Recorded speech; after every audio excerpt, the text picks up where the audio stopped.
Hello friends, ഈ പ്രാവശ്യത്തെ ഈദിന് നമ്മുടെ വീട്ടിലുണ്ടാക്കിയ കുറച്ച് പലഹാരങ്ങളാണ് കേട്ടോ ഈ കാണുന്നത്. നിങ്ങളുടെ വീട്ടിൽ എന്തൊക്കെ പലഹാരങ്ങളാണ് ഉണ്ടാക്കുന്നതെന്ന് താഴെ കമൻറ്റ് ചെയ്യണേ. ഇത് ചുക്കപ്പമാണ് കേട്ടോ. ഇതെനിക്ക് ഭയങ്കര ഇഷ്ടമുള്ളൊരു പലഹാരമാണ്. നമ്മൾ നോമ്പിന് മാത്രമേ ഉണ്ടാക്കാറുള്ളൂ, നോമ്പിനല്ല പെരുന്നാളിന് വേണ്ടിയിട്ട്. അപ്പോൾ നമ്മൾ പുറത്തുനിന്ന് അങ്ങനെ ബേക്കറി ഐറ്റംസ് ഒന്നും പെരുന്നാൾ കഴിയുന്ന സമയത്ത് വാങ്ങാറില്ല. ഈ ഐറ്റംസാണ് ഉണ്ടാക്കി വെക്കുന്നത് കേട്ടോ. ഒന്ന് ചുക്കപ്പമായിരുന്നു, പിന്നെ അടുത്തത് നമ്മൾ ചെയ്തിട്ടുണ്ടായിരുന്നത് പൂരം വറുക്കലായിരുന്നു കേട്ടോ. ഇത്തവണ എനിക്ക് 20 കിലോക്ക് മുകളിൽ ഓർഡർ ഉണ്ടായിരുന്നു പൂരം വറുത്തതിന്. പക്ഷെ നമുക്ക് ചെയ്ത് കൊടുക്കാൻ പറ്റിയില്ല, ഗ്യാസ് ഇല്ലാത്ത പ്രോബ്ലം കൊണ്ട് നമ്മളതൊന്നും ചെയ്തിട്ടുണ്ടായിരുന്നില്ല കേട്ടോ.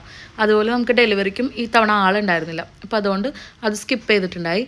പിന്നെ നമ്മൾ ചെയ്തിട്ടുണ്ടായിരുന്നത് വെട്ടുമിഠായി ആണ് കേട്ടോ. ഉമ്മച്ചാണ് ഇതെല്ലാം ചെയ്യുന്നത് കേട്ടോ. ഞാൻ ജസ്റ്റ് പൊരിച്ചു കൊടുക്കൽ മാത്രമാണ് ചെയ്തത്. എല്ലാം നല്ല അടിപൊളി ടേസ്റ്റാണ്. ഇത് ഉണ്ടാക്കുന്ന ടൈമിന് നോമ്പായതുകൊണ്ട് ടേസ്റ്റ് ചെയ്യാൻ പറ്റിയില്ല. പിന്നെ പെരുന്നാളൊക്കെ കഴിഞ്ഞതുകൊണ്ട് വാരി തിന്നുകൊണ്ടിരിക്കുന്നതാണ് കേട്ടോ. നിങ്ങളുടെ വീട്ടിൽ എന്തൊക്കെ പലഹാരങ്ങളാണ് ഉണ്ടാക്കാറ്? ഈ ഐറ്റംസൊക്കെ ഉണ്ടാക്കാറുണ്ടോ? താഴെ കമൻറ്റ് ചെയ്യാൻ മറക്കരുത്.